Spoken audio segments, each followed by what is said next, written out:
Olá, que bom estarmos juntos mais uma vez. Espero que esteja tudo bem com você. Itai Sage é um ex-militar israelense que possui uma experiência muito diferente dos seus demais colegas. Segundo o próprio soldado, ele morreu e voltou para contar a história. O relato foi reportado pelo jornal The Times of Israel e tem chamado a atenção por todo o globo, principalmente daqueles que possuem crenças místicas envolvidas com questões israelenses. No dia 11 de outubro de 2023, Itai Sage saiu em uma missão com outros soldados da Força de Defesa Israelense Maglan para lutar contra terroristas do Hamas. Isso aconteceu após o ataque surpresa do grupo no sul de Israel 4 dias antes. Maglan, também conhecida como Unidade 212, é uma Sayeret, que é como os israelenses chamam suas forças especiais de defesa. Maglan é especializada na operação atrás das linhas inimigas e em postos avançados dentro do território adversário, utilizando tecnologias e armamentos avançados. A força faz parte da Brigada de Comando da Força Israelense de Defesa. Os membros do grupo têm uma preparação que envolve um treinamento com a Brigada de Paraquedistas e depois um treino avançado adicional em campo. O nome Maglan significa ibis. O motivo se dá por conta do ibis ser um pássaro conhecido por se adaptar a qualquer situação. Durante a missão, a equipe de Itai teve um problema com um dos seus veículos. Assim, decidiram se dividir em 2 grupos.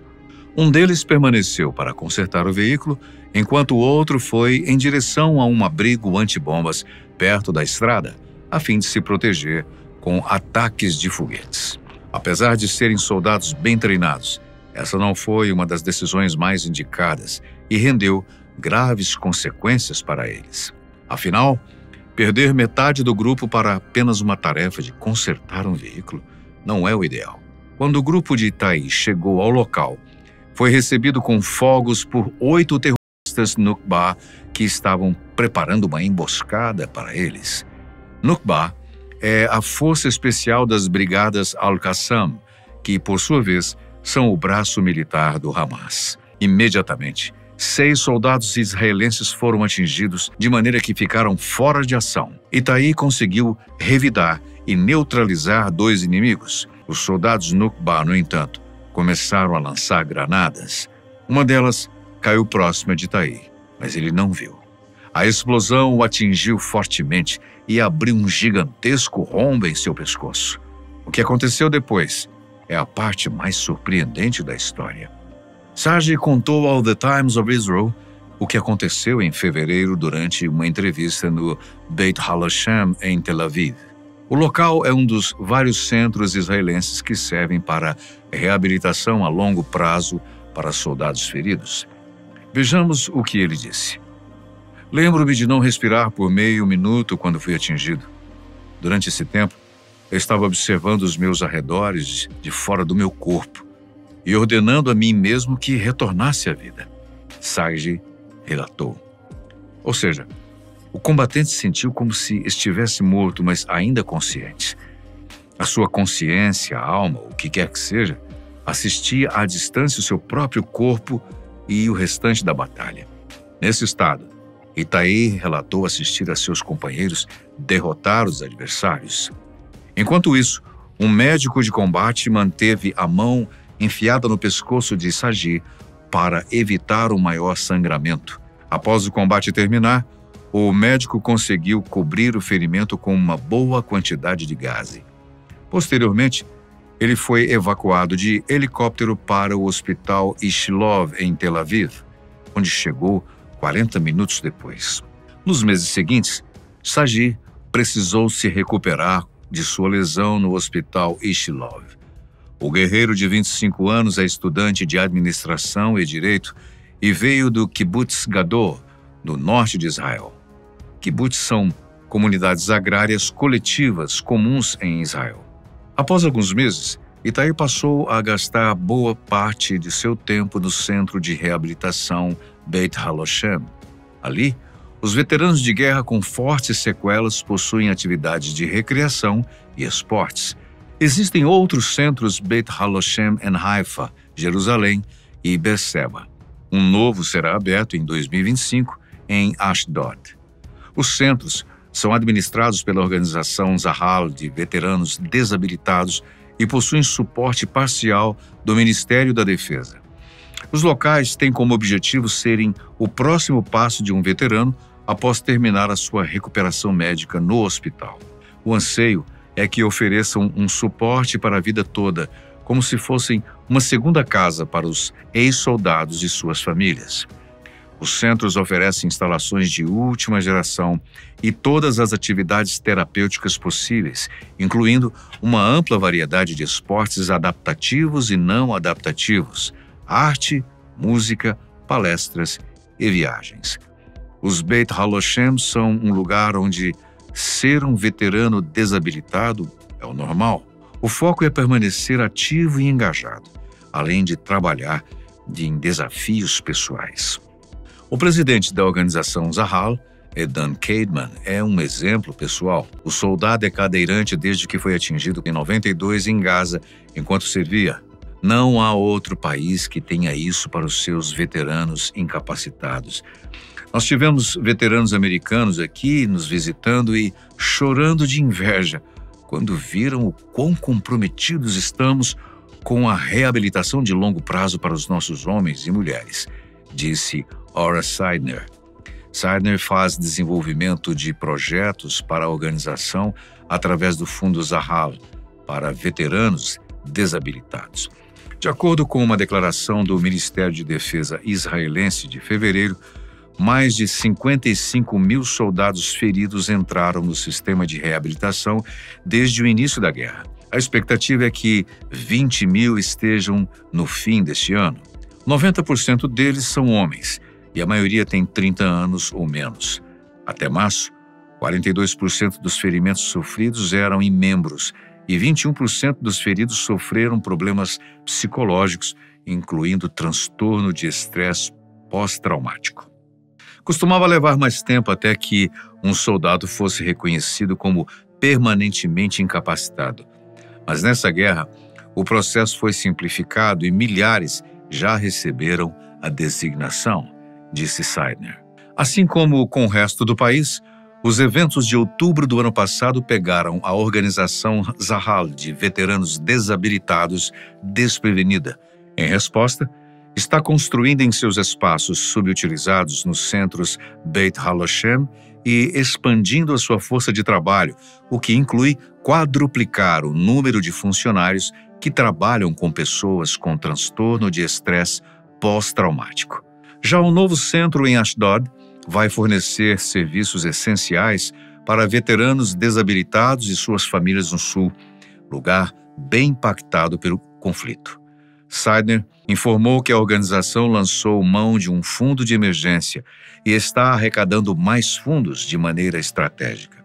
O desejo é juntar 40% a mais em 2024 que no ano passado.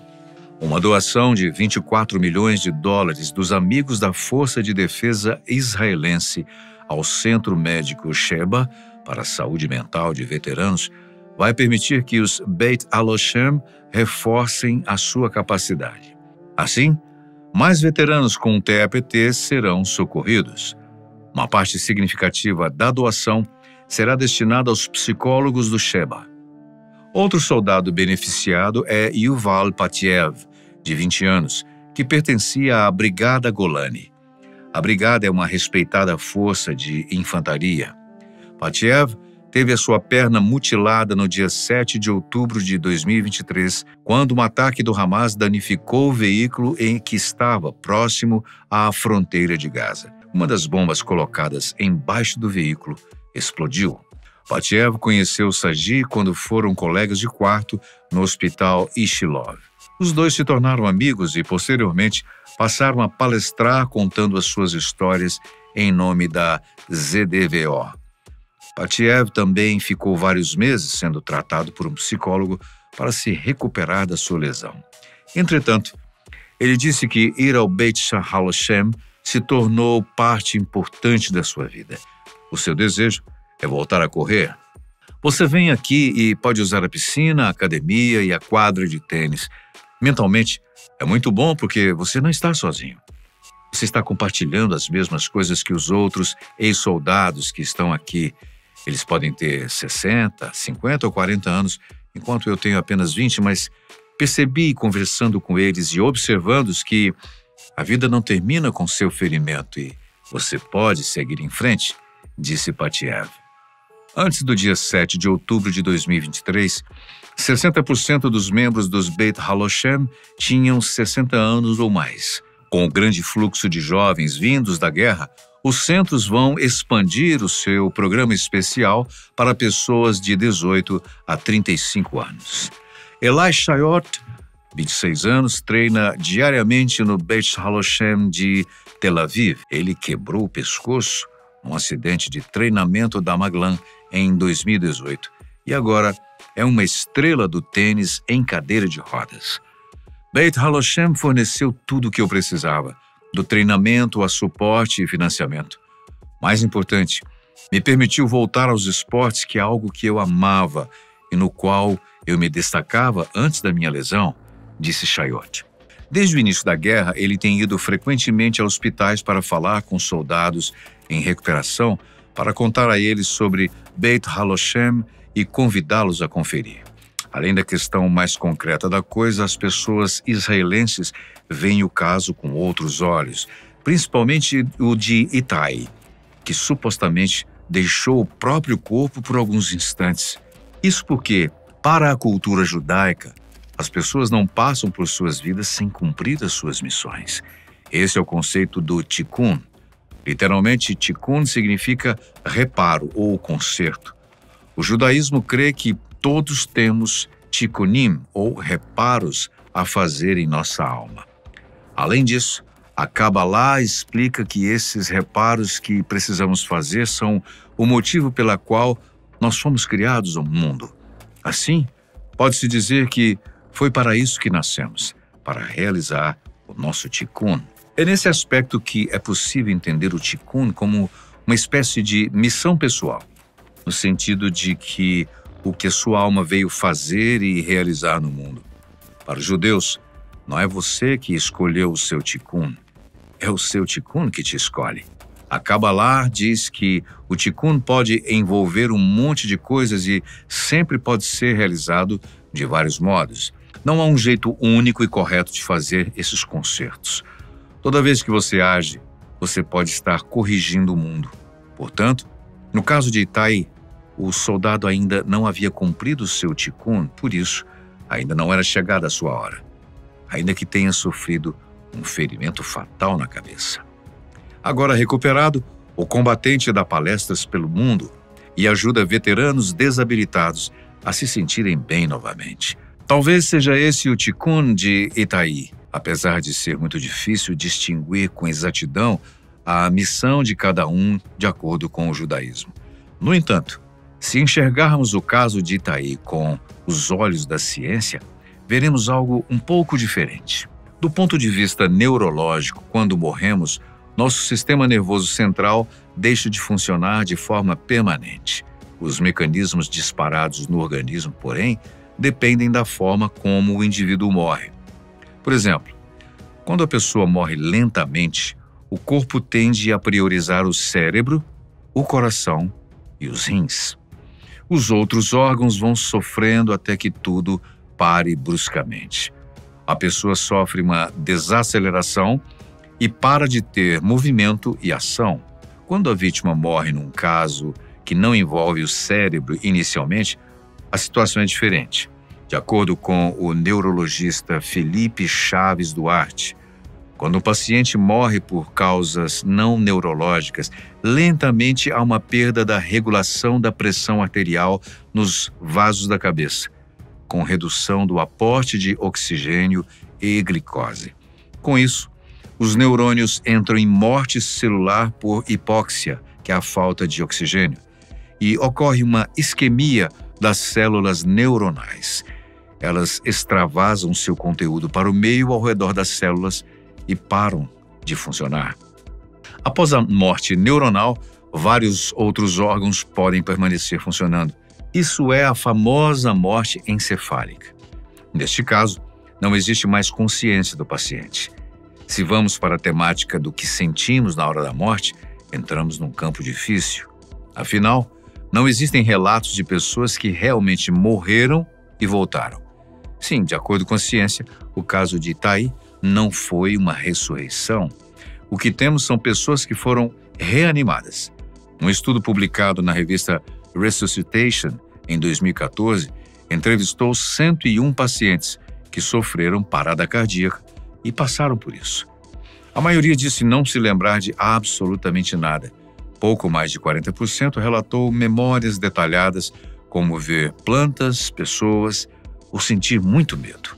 Só 9% relataram fenômenos compatíveis com experiências de quase morte. Outro estudo envolveu a análise de imagens de um cérebro exatamente na hora da morte. O paciente de 87 anos tinha epilepsia e estava realizando um exame de eletroencefalografia quando morreu. O exame mostrou que, tanto 15 segundos antes quanto depois, houve oscilações gama.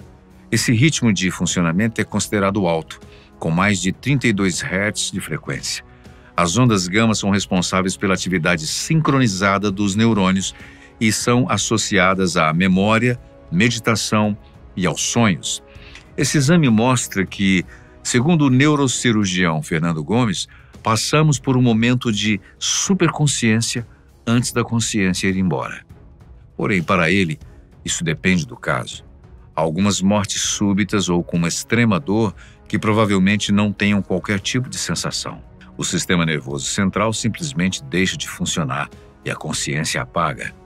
Por outro lado, em casos em que existe sofrimento envolvido, o indivíduo perde a consciência e desmaia de dor. Como pode-se ver, então, nem sempre a morte quer dizer um instantâneo fim da consciência. A consciência vai além da morte do cérebro. Isso é explicado pelo professor de psiquiatria Alexander Moreira Almeida. O seu livro Ciência da Vida Após a Morte revisa pesquisas feitas por cientistas sobre essa intrigante questão. Experiências de quase morte, também chamadas de EQM, são caracterizadas por uma redução do fluxo sanguíneo cerebral. Do ponto de vista neuronal, esse baixo fluxo não é o suficiente para provocar um acidente vascular cerebral com lesão irreversível.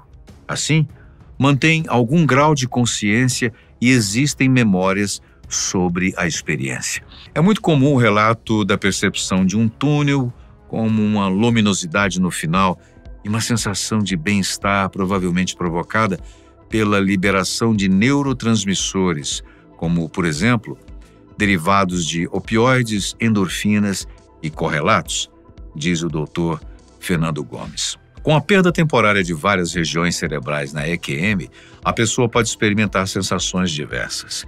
Uma teoria envolve a liberação de noradrenalina em situações assim.